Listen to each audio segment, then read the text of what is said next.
What is up, everybody? Welcome to the Wholesalers, the #1 real estate wholesaling community in the world, I'm pretty sure.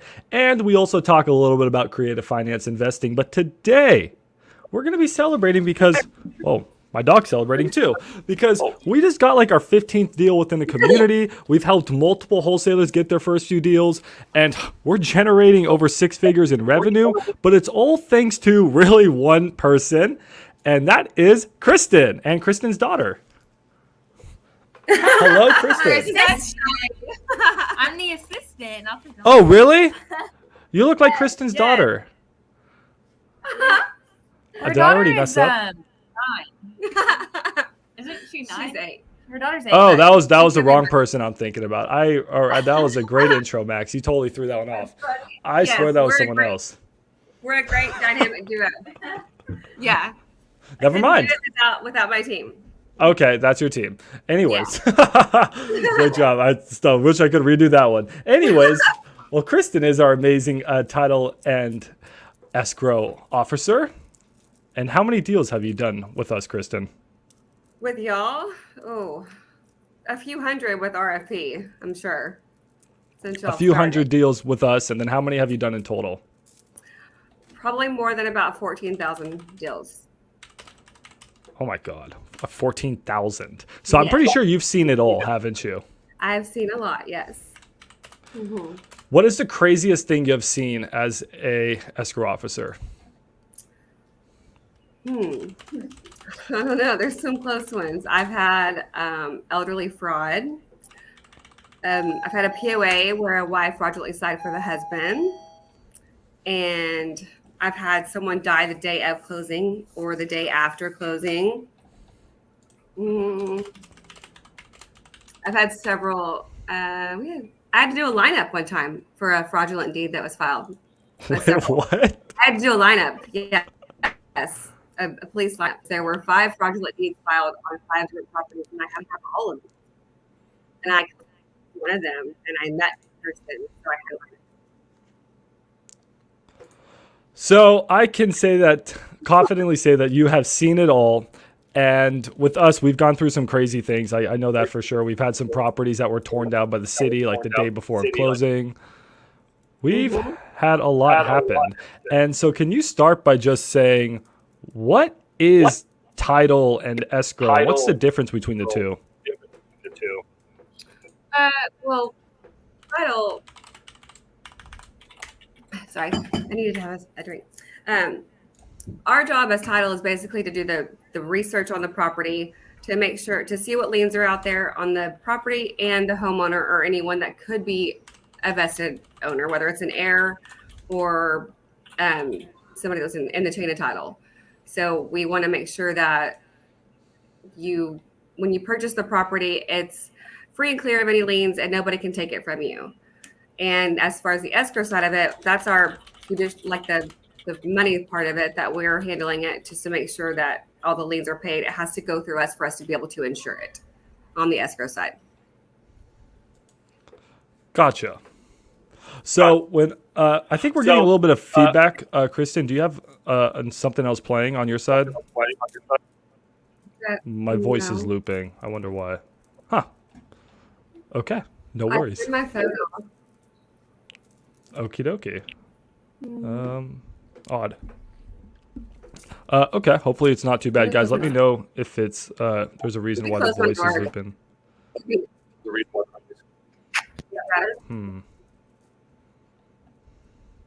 Is that better? Let me check. Okay. Well, it's a little bit, but I think we'll hopefully end up figuring it out. No biggie. So more or less, I mean, when I bought my first house, and I'm not really that proud to say this, that was when I was 18 and I bought my second house, I literally did not even know what title or escrow was. Like, I was just like, I guess it's something you just have to do. So do you need and must you use a title and escrow company when you buy a house? You don't have to use it, but I'll tell you why you need to use it. We have several people that will purchase a property from an individual and they just get the deed. They don't get title insurance. So you'll have a prior owner that has a lien on it, or let's say, what's one that we're dealing with right now? We have a prior lien. They didn't get title insurance, and now the current owner has to pay that off. It's going to fall on them because they didn't get title insurance. Or, title insurance makes sure that you have clear title. There are no liens on it, and if you come to closing and there's a lien that was on there before you, your title insurance is going to cover you for that. And then also, when you have a fraudulent POA filed, and the buyer is trying to demo the property and rehab it, and now the daughter of the deceased person that the POA second designed the POA, now your property is held up for 3 years because there was a fraudulent person that signed, and they got $200,000, ran off with it, and your title insurance made them whole. So they got their money back, but it took a long time to get it back. But if they didn't have title insurance, they would have gotten nothing back. So sometimes I know people think that it's insurance. You don't really need it, but when you need it, you need it. Gotcha. Then how often on a percentage basis do you think properties have some sort of problem with title? I've seen it a lot more recently because you've got, even with wire fraud, that's higher. We just had one that we closed in March where the property in October, everything matched on ours. We closed it and found out that person that filed the deed was not the rightful owner. And so that person had, our client claim when they got their money back, but at the same time, they wouldn't have been able to do that if they didn't have title insurance. And that's happening a lot. Now it is. Gotcha. Okay, I think I just got the mic problems fixed. Oh, almost. Oh, you did. I don't know what's going on today. Sorry to interrupt you. I didn't mean to. No, you're good. Okie dokie. Okay, cool. So then, on average, what does it cost for title or escrow? It depends. Well, the policy is going to be based on the purchase price. So that's going to be a little less than 1% of your purchase price. And on these types of transactions, because they're investor transactions, they're usually a lower price. So if you want a higher insurance amount, you can get a higher amount. If the appraised value or what the appraisal is showing is the value, you can do up to that amount. You can always get more. And again, that's about 1% of the purchase price. And then title fees, our escrow fee is $550 per side, and then you've got your little, recording, tax cert, doc prep. So that's about total $1,500 plus your policy.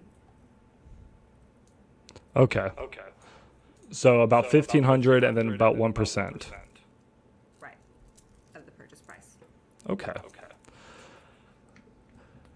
Okay, so how do title and escrow companies make money? So, because everyone I talk to say they... Can you hear me on your side? Now it's echoing worse. Okay. I don't know. It's fine for you. That's awesome. I don't have anything plugged in. It's fine for you. No, you're good. Don't worry about it. Okay. On YouTube, so everyone's telling me on YouTube audio is real low then, and it's echoing. So let me just do this one last setting. I'm so sorry, we've never had this happen before. That on our end, that Is that better?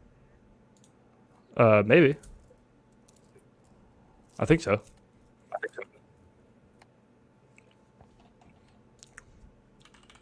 Okay. Better? Well, I think so. I think I had two windows open because it wasn't letting me in. It's like closed it and then I reopened it and it didn't. Maybe that was it. Okay, cool. It's a lot better. So we can still play around with it. So people I talk to, they say that title and escrow companies, they they print money. They're money machines. And then why would that be? And then you told me it had to do something. Is it the title insurance that's making you the most money? Like where are your premiums coming from? What's the business of a title company? Well, it always appears that way on the surface that we make a lot of money because all you see on your side is the escrow fee. I mean, that does look like it's really high. But when you factor in everything that we have to pay out, whether it's licensing, we have to pay out county office. When we have an out-of-county office, we don't make any money on the call. It's sometimes 90% of our premium. And we have, you have a loss sometimes on files. You have tax losses. You have losses that we have to cover, and that is where that comes into play. So, and you're always going to have it. I mean, so you don't really print money. I mean, you can do well, but you have to factor in all of the things that, you have to, your office expenses, all of those things come off of your escrow fee. Like that's your operating money pretty much. And to pay your people. Okay. So can you walk us through... Wait, now I get echo. It's okay. I just don't know why we're getting an echo today. Maybe she should exit and come back. Yeah, maybe. Yeah, I'm going to exit and then I'll come right back. And then, let's see. Hold on. Maybe you can come right back in. Let's see if that'll fix it. And I'm closing like all of my things.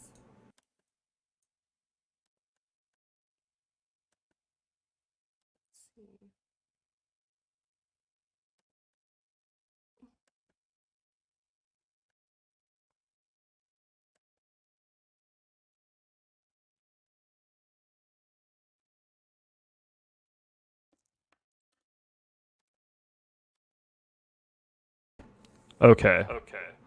Let's have you exit the studio and come right back in.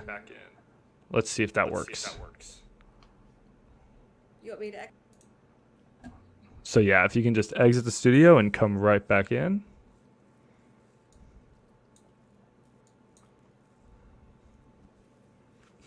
I'm so sorry, everyone.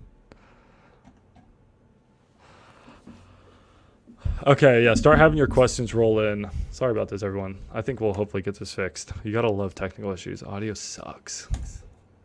Okay. We may just have to work with a little bit of an echo.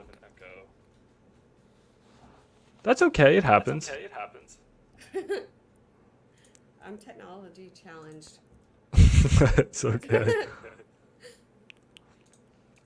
Okay. No worries. We'll just have to run with an echo because the only other setting I can try is that. The only thing I would recommend is potentially plugging in, like if you have headphones or something. That's probably what's causing it. Or are you using like loudspeakers to play the volume? It's okay, Kristin. It's just on my computer. Okay, no worries. Well, if no one in your office. I don't know. Actually, I think this may work. Okay, so where were we at? So when I get a property under contract and then I email title and escrow and I open up title and escrow, what's the process after that? Can you walk me through all the steps to that if escrow, title, how it all works for an investor or a wholesaler? Yes. So once we get the contract, we send it to our title plant, and they'll run all the names, the property address, check for any liens on the property and the individuals that are showing as the owners. And then they'll compile the commitment, send that to us. And then once we get that, then we can start doing our title clearance part of it. And any liens we'll order payoffs from. And one of the big things that helps us a lot is if we get that information for the property owners up front. Like if there's a information page that people will include with their contract that has social security numbers, date of birth, full names, those types of things will help us clear those things like immediately if we have it to start with.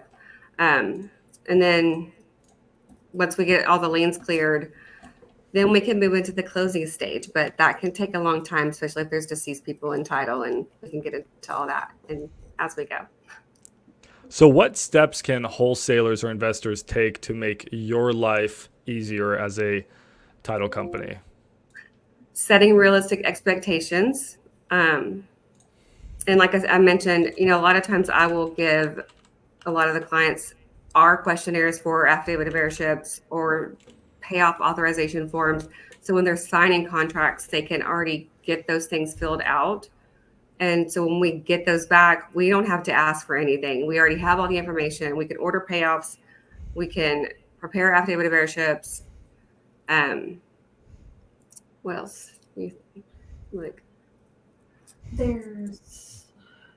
and just setting, like, as far as the expectations, as far as closing, I mean, I've been able to close things in 2 days or 1 day. Mm-hmm. But when you have surprises on title, you have to set the expectation that nothing is definite. I mean, we could do an affidavit of heirship and get the questionnaire back and find out that there's 2 more dead people on title. And now I have to do another questionnaire for both of those people. And that's going to extend it a little bit. And we don't know that going into it. So when you set the expectations for your sellers and your buyers, you have to tell them, this is where we're at. This is what we're doing. It could take this long. I could get it back this week. We could be ready to go. Or it could be 3 weeks. I don't know what information I'm going to get back from, the actual homeowner. And a lot of times they forget to tell us that they don't talk to their estranged brother anymore. And, that could kill the deal. Gotcha. Or they're, Mm-hmm. Is it more work doing title for investment properties than it is for typical retail properties? Yes. It is, but it's kind of all I've ever known. So it's all I've done mostly. I mean, and I prefer it a lot of the times. It is more work. It's more difficult, but it's something that I thrive on, I think, a lot too. So, because I mean, I guess I'm relatively new to the wholesaling game in comparison to everyone else, at our company or the people involved. And I was just investing before this, mostly in retail properties, and we never had any of these problems. And I come into here and it's every single property is just a different story, another different problem. It's crazy, the stuff you have to deal with. And I think I'm probably numb to it because I've dealt with so many. Yeah. And some people are like, "Oh, I have a really big problem." I'm like, "Oh, that's nothing. This is nothing. We got that." And I have people that will call me that don't send me all of their things until they have a hard one, and it makes me feel good that they call me for those reasons. But I like the easy ones too. Yeah, when we get a deal and then we wholesale it and then it like closes in a week or so, I'm just like, that was too easy. Something must be wrong. That was just too easy. I know. That's what I feel too. So yeah, Ricky, we missed something. So Ricky Jesse asked, and then correct me. So I'm going to try to answer this because I think you told me. How much should a buyer expect to pay at closing total? Obviously different for each title company and different in each state, probably even different in each city maybe. But you said 1% of the purchase price plus a $1,500 flat fee for title insurance? For ours, it's not a flat for fee. Yours. That's estimated. I mean, if the buyer's paying all the closing costs, then they're going to pay both sides of the escrow fees. So that's $1,100 on the escrow fee alone. But then, because normally it's split $550 per side. But if the buyer's paying everything, then they're going to pay both of those. And then the other like little fees totals about $1,500 plus your policy. Okay, and then, so of the course, bulk. If you have a survey or anything like that, it's going to add to it. So can you walk me through like what all the fees are made up of? So you're saying escrow on total is $1,100. There's obviously title insurance. What else is in there? And then you have doc prep for the deed, and then you have a tax certificate fee, and then we have the recording fee. Those are the only fees we have.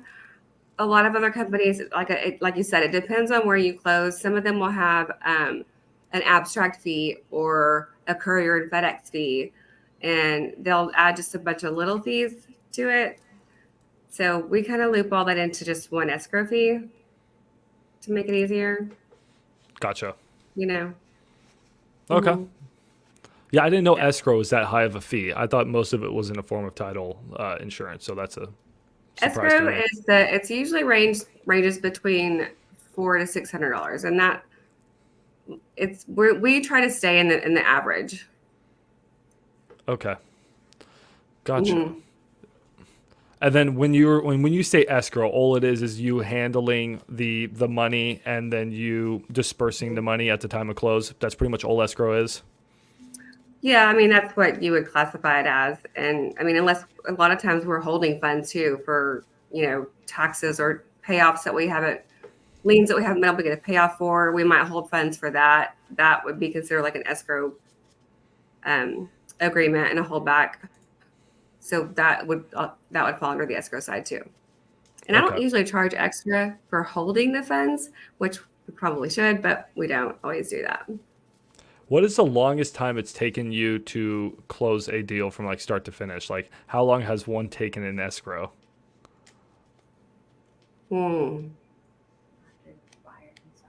I mean, I've had some take a year.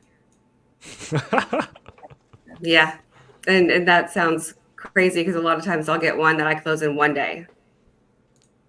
But the fastest you close is one day? Uh-huh. I've done it in the same day before too. What? Mm-hmm. Why? A pre-foreclosure and the auction's the next day, or what's the reason? Yes. Yeah. Yep. We just did one. We got it late last week. Friday night, And we closed it over the weekend, got everything sent over yesterday. Wait, what is today? Yesterday. And it was removed from the foreclosure. So yeah. Those are my favorite. Not really, but but yeah, we can do this too. Okay. Well, I had no idea you can do it that fast. I think the fastest RFP has done it is about less than a week, so like 5 days or so, but we haven't made you do a 1 day yet one. Yeah. Well, it depends. If it's clean, then it can be done. If it's got a lot of issues, then it's not going to happen. Okay. Mm-hmm. So most of the people watching this are wholesalers, and they're still trying to wrap their head around the whole title and escrow thing. They're not investors. They're not ever having to, pay for the title insurance. They're just not at that point yet. And I asked earlier, like, what steps can they take? So it's just pretty much making sure that all their, everything is there, that you have everything available. Mm-hmm. When it comes to things that wholesalers should know, any tips and tricks? I mean, we've been across so many problems with them losing EMD, option, the 3 days, that is all a that huge fun stuff. thing about losing the earnest money, because your contract that you have with them states you're gonna provide the earnest money. So if you want to use your right to terminate under the option period, if you haven't paid that, you don't get to terminate within that right because you didn't pay it, and that's a huge thing. And a lot of the realtors that are on the other side, they're catching on to these things and they're not letting it go. So if you are going to put that in your contract, which I don't know what kind of contracts they're using, a lot of the newer wholesalers are going to do a 1 to 2 page contract. And I mean, I really feel like the track contract is probably the best one to use, but and also putting that it's assignable, because that is not, it used to automatically be that any contract could be assignable in Texas. That changed in January, so you have to put that in the contract. Okay, I didn't know that. So not all Texas real estate contracts are now by default assignable. They are not. No, you have to put that in there. So when you say put that in there, do you mean put that in there when you put your name and or assigns, or in special provisions? You can do it in either one. As long as it's in there, it's fine. Okay. So go ahead. Mm-hmm. Go ahead. Okay. So like when I'm teaching wholesalers, I'm making sure that they're using TREC. Putting and or signs I think is great in your name, after your name. So it's 123 LLC and or signs, or in the special provisions. We have, I think that text that you told us to you is like, I'm a real estate investor. This is an assignable contract and we have the right to sell this property, so on and so forth. Yeah. And a lot of times, your sellers are going to be a little bit weary of the wholesaler person. And so I just think taking on the attitude where you're trying to help them a lot of times and not take the bully side of it is going to take you a lot further too. I couldn't agree more. You know what I'm saying? Yes. Okay, so I didn't know that. So they're not assignable by default anymore. And why did that change in January? It was in the new contract changes, probably because of all the issues that have ever like come up from wholesalers and all the lawsuits that have happened. Okay. And I don't even know that I need to check on this, but I don't think that we're supposed to be doing like blind HUD statements. We have to use like a CD. I need to double check on that. But we do still do blind statements for the assignment side of it so that it's not shared to the seller side. But they are changing a lot of the rules. So can you contracts. So I want to go back after this and talk about that whole 3-day option, then your earnest money and all that, because we had that problem with one of our wholesalers for almost lost $5,000. But let's get into HUD here for a second. What is a blind HUD? How is that different from a double close? Explain that to me. On the assignment closings, you don't want your end buyer or your seller to see what you actually like got paid on the deal a lot of times, because it might be they're going to see that they could have got a higher price for it. So you don't want them to know that. So we'll do the seller side only, so they only see their closing fees and they don't know what you're getting paid on it. So that would be the seller side only, like a blind HUD for the seller. A double close is going to be different because you're going to have two separate transactions that are they stand on their own, like they're completely separate. I can't tell C about A and B, and I can't tell A about B to C, if that makes sense. Does that make sense? It makes perfect sense. So with a blind HUD, it's pretty good at hiding the assignment fee from the seller, but the seller could still figure it out, right? Yes. And actually it used to still show the wording in there, but it doesn't show that anymore. So they wouldn't know that unless they knew what to look for. They'll know the buyer name has changed, but a lot of times that can be just an easy, they changed, the buyer has several entities and they just changed the one that they're purchasing under. Like that's easy to be explained to a seller.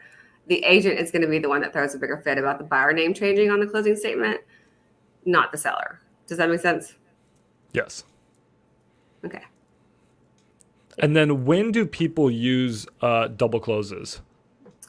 Typically when they don't want the seller or the buyer to know what they're making on it. It's usually the buyer, because if you do an assignment, the buyer's going to know what you're making on it. We can't hide that. On a double close, they're not going to know that.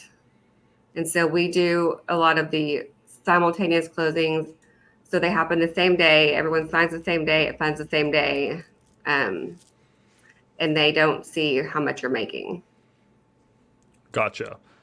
Now, okay, so just so everyone understands how a double close works. So when you buy a house, right, it's like, you as a wholesaler, you're sitting in the middle, and so you're never actually putting down the money to buy the house. It's going through you, right? It's going from the seller to the buyer, and you're just acting as a middleman. When you're doing a double close, you're actually buying the house for what, 3-4 hours or something legally, technically, and then you're selling. Yeah, not even that long, really.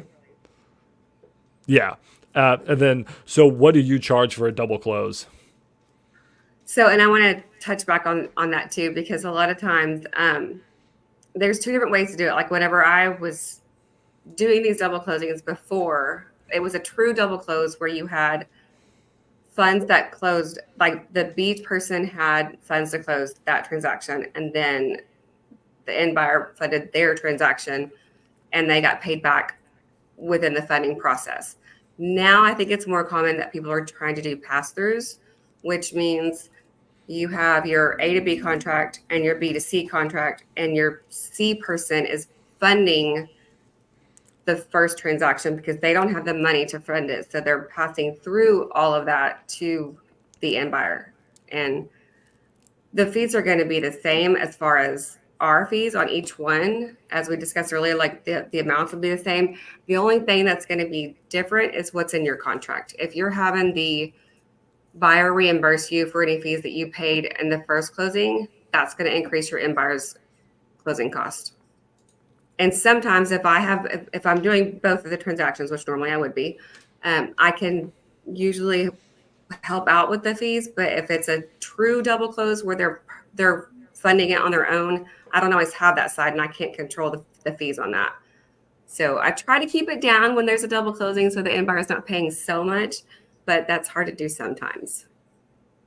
Gotcha. Yeah. So what Kristin is saying is that you can imagine, y'all, as a wholesaler, sometimes you don't have that $200,000, $300,000, $400,000 to put up to double close on the property. So that's like when those gator lenders come in who will charge you 2 points, or people are trying to do these pass-throughs where they're actually having the end buyer, I guess, lend them the money to do the double close.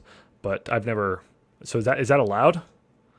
Yes, it is. We just have to disclose it on the closing statement, and the seller, they don't know what it is, so it doesn't. I haven't had it cause any problems to this point, but they're becoming more.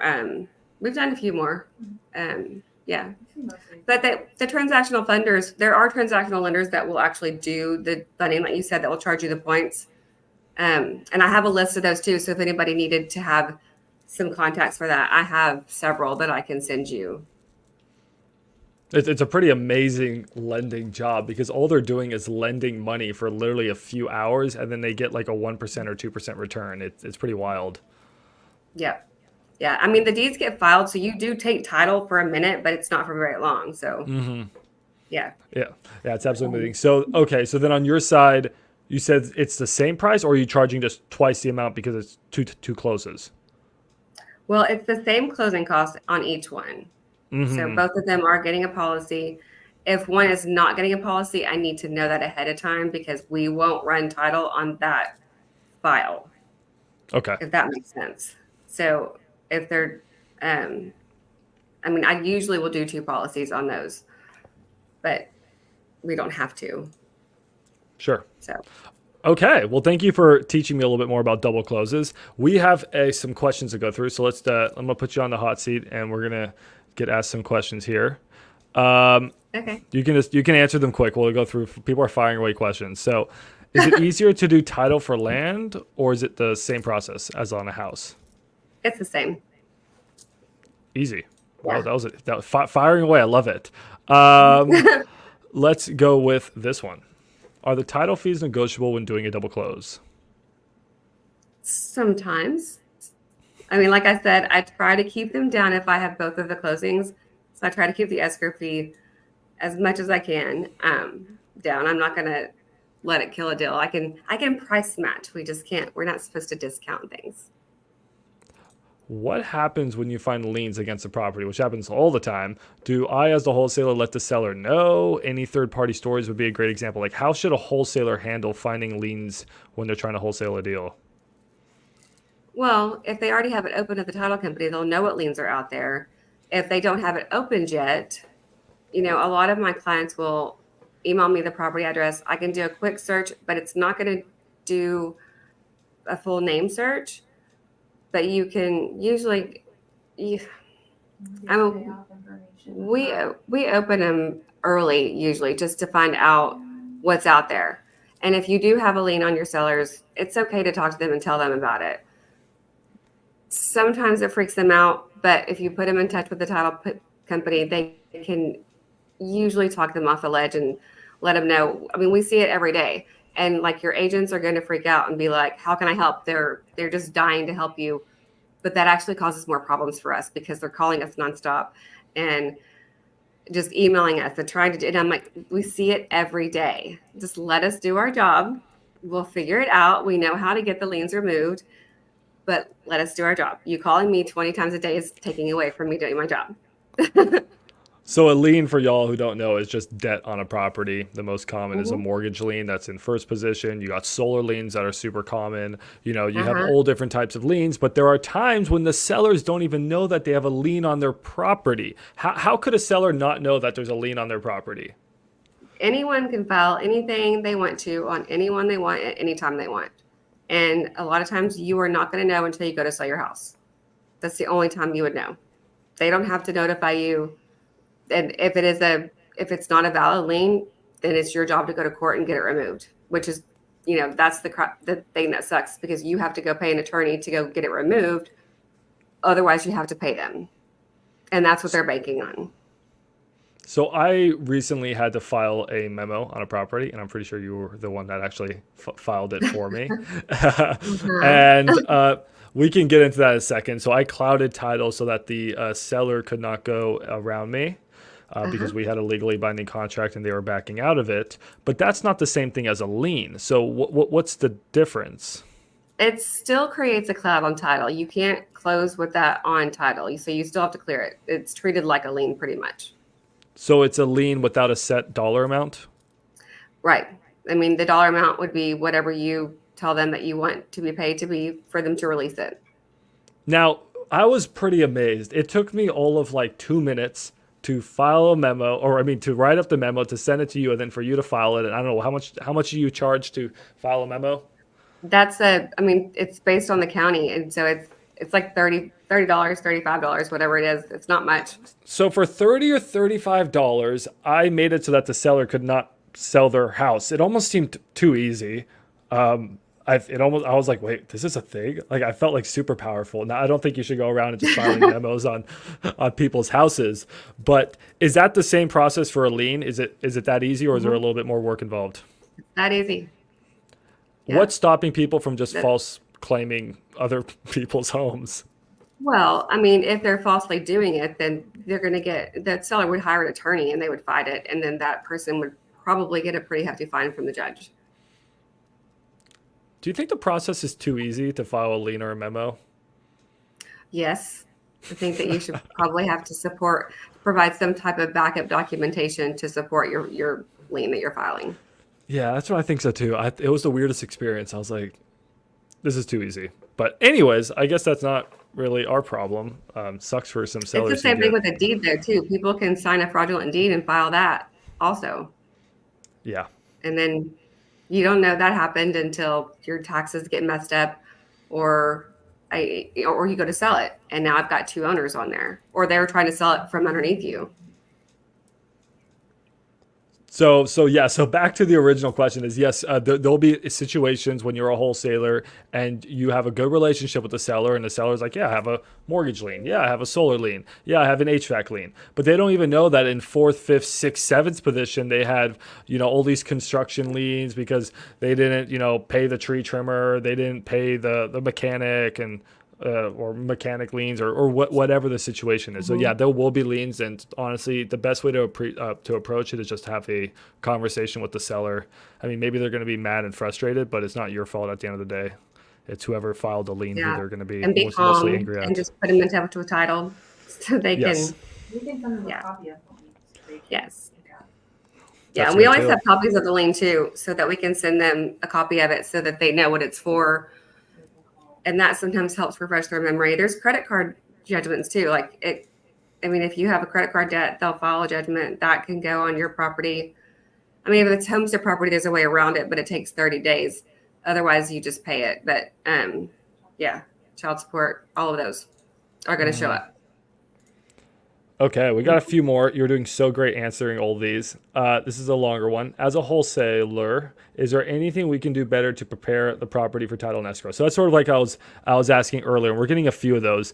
The people in this community, they want to make your life as easy as possible because they know how important you are to the entire process. So I am teaching these wholesalers exactly how to get properties under contract, how to negotiate, how to win at getting and finding great deals. But what can we do as wholesalers? Like, what documents, what can we do step by step to make it so that deals close faster? I would say providing contact information, number one, for the sellers and all the parties, because we often have to ask for that too many times, and asking the homeowner, if there's anyone, if they own the property, if they don't own it, how did they get it? Is it inherited? Is there a probate filed? If there's not a probate, then we need to do an affidavit of heirship. And we can give you all of those forms up front so that you can get them signed at that time and then provide them with the contract. So we already have it. And just asking them, what kind of liens are you aware of? Give them, talk to your title person, if it's us, which I hope it is, we'll give you our authorization form to put with your contract to have signed at the time of closing or at the time of signing the contract. So we already have that to order the payoffs, because a lot of payoff companies require a wet signature. So those, what else? The mortgage statement. If there is a deceased person that owns the property, letting them know that we need the death certificate, because we'll always need that if there's someone deceased on title. If they know of a foreclosure or a tax foreclosure, or if there's an HOA up front, that's a big one for us to know up front too. Trying to think what else. Those are some of the big ones. This is super helpful. Yeah, if after this, if you can send me over all those forms, and then the wholesalers can go out and try to get those pre-signed, because at the end of the day, us wholesalers, like, we're just trying, we're trying to get paid as quick as possible, like everyone else. Right. So if we can go out and get the work done quicker, and it helps you close and as soon as possible. I mean, if we get all this signed and it's an easy sale, we have the buyer lined up. I mean, how much quicker can we close, you think? Oh, it's super fast. Like I said, I mean, like, we could do it in the same week. Yeah. And the other thing too, if they have a power of attorney, sometimes that we don't find that out until we get to closing, and they're like, "Oh, so and so signing for me." No, I'm sorry, it doesn't work like that. Like, I need to have your power of attorney. We have to have it reviewed. So that one is another big one. Just asking questions like that up front is really helpful, and can get as much information as you can give us up front, so that we know what we're dealing with, and we can start on it like immediately before the title work even comes back. Yeah, because I know just in this community and people watching, I know Kylie's waiting on like 3 deals to close. Shanks is waiting on a deal to close. I'm waiting on a few. Skylar's waiting on one. Ryan's waiting on one. Right, and if we can like make that process easier, we all just want to get paid. So yeah, let's get out there and have them sign those forms. Okay. Yeah, we can prepare some generic forms for you to send out with your contracts. Love it. It's a win-win. It is a win-win. Cool. Skylar asks, does OM have to be sent before termination of contract, or can I terminate then send OM? It depends on if that 3 days is up, because you have 3 days to turn in your OM. So as long as that 3 days is not up, then you can terminate within that period and still send your OM. And what Kristin was saying, y'all, if you do not send your option money in within the 3 days, and then you decide to cancel, what are you saying? You're saying you decide to cancel day 4 or 5, even if it's during your option period. Let's say you signed a 10-day option period, okay? And you don't send in your option money on day 3, and you just try to cancel on day 4 or 5, you technically forego your earnest money if the seller or the realtor know about that. Yeah. Yeah, you don't get the right to terminate within the option period if you didn't pay for your option period. When you say it that way, it's so obvious, but it's but no one knows. I mean, you get the option period if you pay for the option period. And it can be any amount, right? $1, right? You just need to put some form of consideration. Yeah. I mean, if the seller accepts $10, then put $10 down. I mean, most of the time your sellers don't really know what the standard is, so it could be whatever they'll agree to. So everybody make sure to put your option money in there, because if you don't and you try to terminate during your option period that's after 3 days, you will forego your earnest money. You will lose your earnest money. That's not a fun feeling. Yeah. I'm trying to think what else. Earnest and option, yeah. Earnest and option. Yeah, earnest and option. Earnest and option. So yeah, we had a situation with one of our awesome wholesalers where the seller, unfortunately, was an attorney. And attorneys are not only smart, they can also be jerks. And in this situation, what happened is that the wholesaler signed a 5-day option period, but they did not submit the option money, which was, I don't know, like $10 or something, $50, but it was $5,000 earnest money. So they did not put in their $10 or $50, and on day 4 or 5 they tried to cancel the contract because they had a 5-day option period, and the attorney, the seller, was like, nope, you actually owe me that $5,000, and he's technically right. Yeah, and when that happens, we can't release any funds though until we have a signed release of earnest money. So you could hold it up, but you can't. I mean, technically they would probably fight you on it. Can we talk about that? Why is Texas one of the few states that makes both the buyer and the seller have to sign for the release of earnest money? I don't know much about the other states as far as their legal part goes on the contract, but and our stance is that we need both parties to sign so that nobody can come back and hold us responsible for releasing it to the wrong party. If both parties have agreed to it, then they can't come back to us and say that we did something wrong. Because as a buyer, as a wholesaler, it's really annoying that I need to have the seller sign for the termination, for the release of my earnest money, even if I cancel during the option period and I put up my option money. Well, and so that's going to differ between title companies. If you paid your option and your earnest money and within the right time frame, and you terminated within the right time frame, I sometimes don't require a release of earnest money. If I can just get the seller to agree and say, hey, just send the option money here, I'm good. As long as I have that in writing, I'm good. But some people want to have the signed release just to CYA. I know. And if it's outside of the option, though, we have to have it. For sure. Mm-hmm. And sometimes it can be difficult to get that seller to sign it. They're sometimes yes, but if they don't want to sign it, they can always do a demand letter. Mm. So if your earnest money is being hung up, you can't get a hold of the other party to sign the release, then you'll reach out to us. You'll prepare your own release and demand, and then we'll do a demand letter to go with it and send it to the other party. They have 14 days to respond. If they do not respond, then we can release the funds. But if they do respond, we're just kind of at a standstill. Gotcha. And then on top of that, why is Texas one of the only states that requires option money? What's up with this option money thing? Most states, you don't need option money. You just have earnest and that's it. And option is non-refundable, but earnest is refundable. I think that it just shows that they're serious about purchasing the property, and which is the same thing as earnest money, but it gives them, they're paying for that period to do their due diligence and allow them time to get out of the property. And during that time, the seller could have had other contracts. So that's like they're paying for that time frame. Yeah. It was a shock to me because I originally from California and we don't have option money. So this whole option money thing is so strange. It took a while to wrap my head around it. Yeah, well, Texas is like their own thing, Texas has its own real estate laws. We are like no other, that's for sure.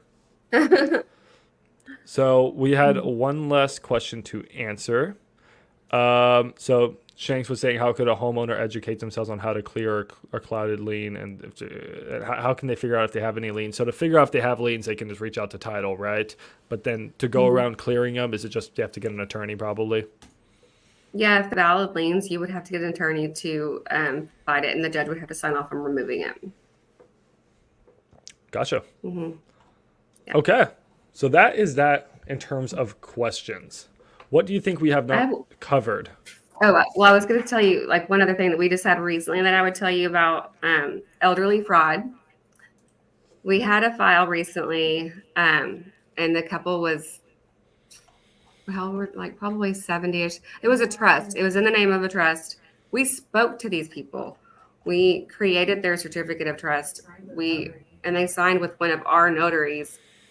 Everything looked fine. We had underwriting approval, but it turns out now there's detectives that have been calling us asking for all of our correspondence because the wholesaler that was helping them was putting pressure on them, and they disappeared for a little bit. Did they even find them? I don't know. I'm not sure if they've been found yet, but we just got the subpoena to get all of our emails and everything because the wholesaler was it was a family member. A family friend who was helping with the transaction. The wholesaler wasn't pushing on it, but the family friend was being pushed. Yeah, it wasn't Amber. No, that's not who I meant. But whoever was helping them was pushing them to sign everything, and they took all the money, and they're nowhere to be found now. So that's the other thing. If you have a seller or a family member of the actual owner who's being really pushy and, just acting weird like that, that's a red flag. That is something to watch out for. And so if that's happening, you need to alert the title people too, so they can ask more questions so that doesn't happen. You really have seen it all. That's crazy. Yeah, that just happened like a few months ago. Yeah. It's crazy. You see all kinds of drama. I'm not surprised anymore. So how long have you been an escrow officer for? 14 years. 14 years. So you're doing about 1,000 transactions a year. Well, I would say there was probably a period of 5 years where I did probably 10,000 transactions. And, you learn a lot during that time. And most closers don't see that many transactions their whole career. It doesn't, when I look at people who have been doing it 30 to 40 years, I feel like I have the experience that they have because I've had so many transactions during my short time. So, and I know a lot of the lien holders and the hard money lenders. So when there's an issue, I know where to go. I don't even have to ask anyone. So that helps too. Why did you want to become a escrow officer? I didn't. Why did you become an escrow officer? My best friend was a closer and she kept asking me to be her assistant. And we lived together before, and that was a disaster. So I kept telling her no. And the third time that she asked me, I finally said yes. And then she left the business and I inherited her business. What are the traits of someone who would be a good escrow officer? Because I feel like I have none of those traits. Well, I didn't have them either. And I think getting into this business definitely gave me some thick skin. And you can't be soft-hearted or sensitive. And I have those traits, so I can do that part. I mean, I have those in my personal life, but in my work life, I think I'm very just regiment and strict, and this is how we're doing it. And if someone tells me we can't do it, it can't be done, and I'm like, yes, it will. Watch me do it. And you just have to be very headstrong. And most of them are control freaks. I will tell you that. I'm definitely a control freak. And then I know this is getting a little personal, but I'm just always thinking, I guess, in terms of money and stuff. So how do escrow officers get paid? Do you get paid like commission? Do you get paid a salary? How do you get paid? You do get a salary, but you get commission also. And it just depends on where you work. If it's on the premium and the escrow fee, or if it's just the premium, it just depends. And by the premium is the title insurance fee. Okay, so can you explain that in layman terms? So you get paid a percentage of the title insurance? Yes. So it's not a big percentage. I mean, it can range from 5 to 10%, or if you're just starting out, it could be 2%. Sometimes it's a sliding scale on what you bring in a month. If you're over a certain amount, then you'll get more. Most companies don't do the escrow fee included. It just depends, like I said. But at one point I had 20%. I'll probably never see that again. And I was doing really well then. But the standard is probably 5 to 10%. And then, so the title insurance is more expensive, obviously, on a more expensive house, right? So although it's not exactly 1%, it's based off of the value of the home. It's based on the purchase price. Okay, the purchase price of the home. Yeah, and it's state regulated, so that's going to be the same everywhere you go. Now you'll see, if you have a purchase price of $100,000 and it needs a lot of rehab. So let's say your loan amount is, $180,000. So your loan amount is well over the purchase price. Your title insurance for the lender's portion is going to be higher than, because normally it would just be $100 to add the lender's going to want title insurance also. And so if it's equal to the purchase price or lower, it's just $100. If it's over that, it's going to be higher based on how much over it is, if that makes sense. So that's going to add a little more to that 1% on your title fees. Okay. But I can always, if you need to know a quick rundown of how much it would be on a certain deal, you can always text me and I can figure it out pretty quickly. Gotcha. So, a title or an escrow officer that does well, are they the ones who are just doing a lot of volume, or are they the ones that are doing the high end $1 million plus homes, or is it more of a volume game? It's both. Okay. I think it's both. Yeah. If you have a lot of volume, you're still going to do well. If you have 5 closes a month that were $5 million, you're going to still do well. You know, I mean, the volume is going to be a lot more work. Gotcha.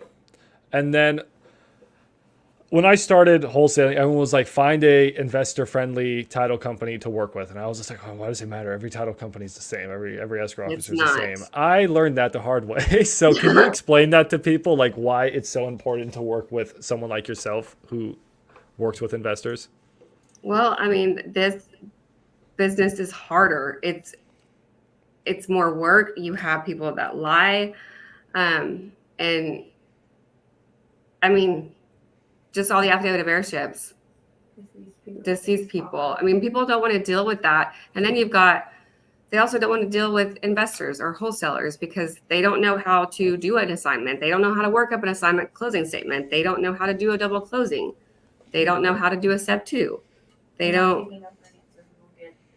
Yeah. And usually I'm very competitive. So if someone tells me I can't do it, I'm going to find a way to do it. So if you have a hard deal, there's always a way to get it done. I mean, there has to be a way, and I'll figure it out. Whether it takes me a few months or not, I'm going to figure out a way to get it done. But yeah, they're hard. I mean, normal closers that haven't done it before, they don't want to deal with all that, and they don't know how to, and they don't want to learn.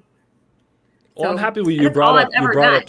Yeah, I'm happy you brought up sub 2 because I have a lot of questions on creative. But do you do creative deals like sub 2 and seller finance deals? Yes, we do a lot of those too.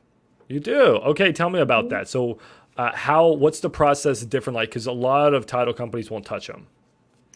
They're very risky because if you do a sub 2, you're not paying off the first lien position. You're insuring the property with the exception of that first lien. So if you're taking it sub 2, the lien holder isn't going to look at the records. Like, let's say, we're filing our deed to the new owner. If the lien holder if they find out it's been transferred to somebody else, they can call the note due completely, the full amount. So you're now the owner, and now you are going to have to come out of pocket the full amount if they find out that it's been transferred. That's the risky part. That's why people don't like to do them. And I'll tell you one that we just recently had, that the buyer was not happy with how it went because we are taking exception to it. We do not have to pay anything on the balance that's still outstanding.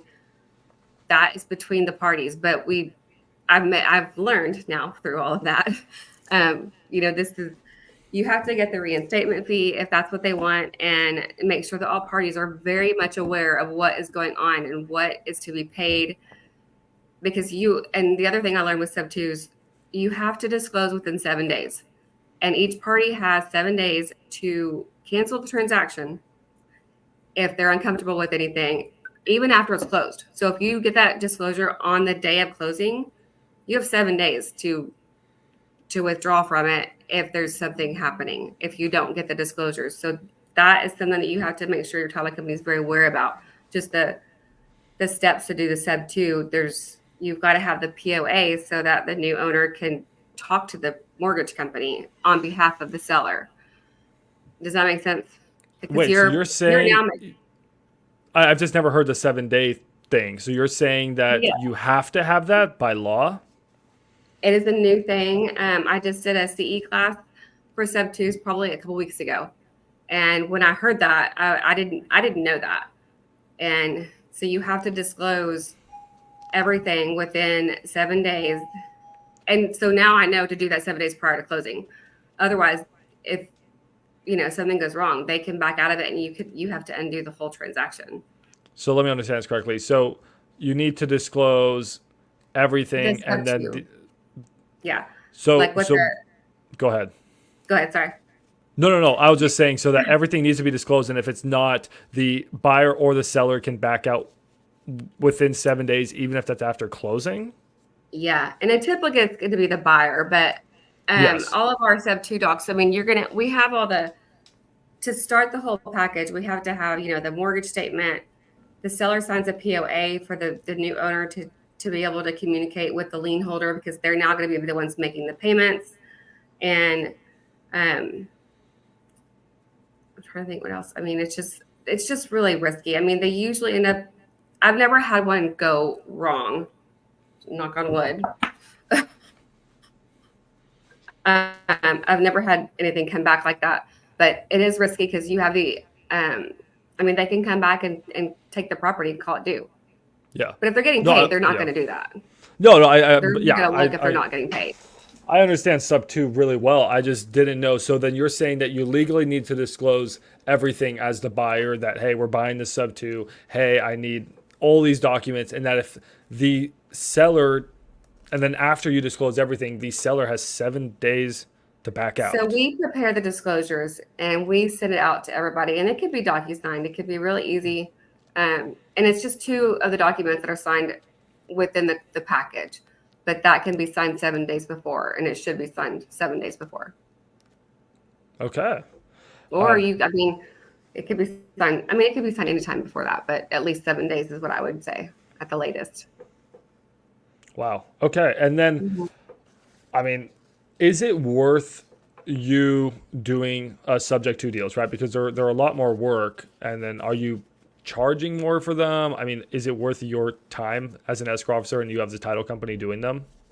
I mean, I'm still making money on it. The doc package is like $750, I think. So that is the only charge that would be different compared to the other closing fees, like a standard closing. So yeah, just the doc prep package, because it's so much bigger and has a lot more disclosures. Like I said, there's just a lot more to the sub 2, so they charge a lot more for that doc package. Gotcha. Well, hey, now I can bring you my next sub 2 deal. I had no idea. Yeah, we have a few of those. That was one of our foreclosures, but we just sent in the reinstatement, and so we saved her from losing her. Yeah. Love it. When was the first time you did a sub 2 deal? 2012, probably. So way before sub 2 was sub 2, right? Well, so when the 2008 thing happened, it's kind of like it is now. Like the sub 2s, and I still call them a wrap because it's basically the same thing. It's a wrap, yeah. Yeah, it's the same thing. But that's what I was doing a lot of wraps at, like, from 2012 to probably 2014. There was a lot of them. So I already knew about them, and now they're coming back. Yeah, they're just coming back with a different brand name, essentially, because of Pace Morby. I remember talking to my dad about what sub 2 was like 2-3 years ago, and he was like, "You mean wraps?" I'm like, "Yep." I mean, no, not a wrap. A wrap's this. He's like, "Dude, I've been doing those since like the 70s." He's like, I bought so many homes. He's like, I only bought homes on wraps. I'm like, no, it's called sub 2. He's like, it's the same thing, man. It's the same thing. I know. Whenever I talk to people, they're like, no, sub 2. I'm like, it's a wrap. I'm like, no, it's not. It's not the same thing. Yes, it is. Yeah. Yeah, pretty much. Yeah. Love that. There's just a lot more disclosures now. I have to ask, so, I mean, you've done 14,000 transactions. Do you also invest in real estate, want to invest in real estate, or do you just prefer just to be on the title escrow side? You've seen it all. You know what it takes. You know what a good deal is or a bad deal at this point now. I'm very mad at myself for not getting into that, because I have not done it, and I should have. I should have done it. But I might still do it one day. You never know. Yeah. I mean, you can. I mean, you have the connections now, so you can buy some sub. I know all the right people. Yeah, you know all the right people. So yeah, when the time's right, then you can invest in them. Would you do flips? Would you do this buy and holds? Like, what's the dream for Kristin? I think I would rather have a buy and hold, because then you have cash flow, but then I have to have a management company, because I don't want to deal with all those tenants and things. I don't want to deal with that. Yeah, right now is summer and I have student housing, so my life is miserable. I have tenants moving in and out. I had to just deep clean a property and pretty much had to get a hazmat suit for that one. The most disgusting thing. So yeah, I think I saw your post on that one. You saw them? I think I saw you post about one of the things that you found in there. Yeah, no, I saved the details for some of the worst stuff. But but it pays well, right? So I'm not complaining. Right. But yeah, having a property management company would be nice, for sure. So I mean, we're gonna wrap up here soon. Is there anything else that we didn't cover investors, wholesalers should understand, you think, about everything title? I don't think so. I mean, I think we touched on a lot of it. Yeah. Do you have any other questions for me? I'm just mad at Texas for not naming y'all closing attorneys, because I feel like that's such a more professional name. It's cool. I am not an attorney. I wish that I was. I almost went back, but I'll just say that I'm not an attorney. So. But other states, correct me if I'm wrong, like in Georgia, let's say a closing attorney is an escrow officer, right? I don't know for sure. I know California has to have an attorney do it. So several of them are attorney states where they have to have it, like, for closing. But isn't we it have the one same? like in-house. But do they have this? Do they have to pass the same tests and licenses, or they're like actually attorneys? Because I thought they were the same thing. We don't have to pass a test. We just have Okay. to be the company that you work for. Once you learned, is if they think that you know enough at that moment, then they'll license you, and that's how you become it. But you have to take your CE classes and all of that to stay up with what's going on. Okay. So, okay. Gotcha. And then last question I saw coming in was Shanks had asked, like, so when is a title insurance bought? When the house is bought, during escrow? Yeah, when the property is contracted, and then at closing, all of that happens then, and then the title insurance is issued. You probably get the whole thing at like 30 days after closing, but it's purchased at closing. Why do you like to do the investment properties? Is it the fast pace of it? Is it all the day to day, like everything's different? Since that's all I've ever done, it's all I know. And when I have more going on, like when I'm really busy, I thrive the most. That's when I'm at my best. If I had residential, slower paced, I would probably get bored and I wouldn't like that. I like the fast pace. I like the go, and I like the hard parts too, because once I finish something that's hard, if I complete it and I can do it, then it's just so rewarding. Not only for me, but for my team, who's also worked really hard on it, but also for the homeowner who thought it was impossible to close. And then for my client who thought they couldn't get it closed. Whenever I can do it, it's just very rewarding for me. So, yeah, I like the hard ones. Same thing. I mean, you know the company, right? We're all licensed realtors, and we all love the fast pace. We could never go and list a property or be a buyer's agent. Fast pace. Yeah. Yeah. Anything? Last question I have. Anything we should watch out differently with the new NAR rules, different track contracts coming through? Have you noticed anything?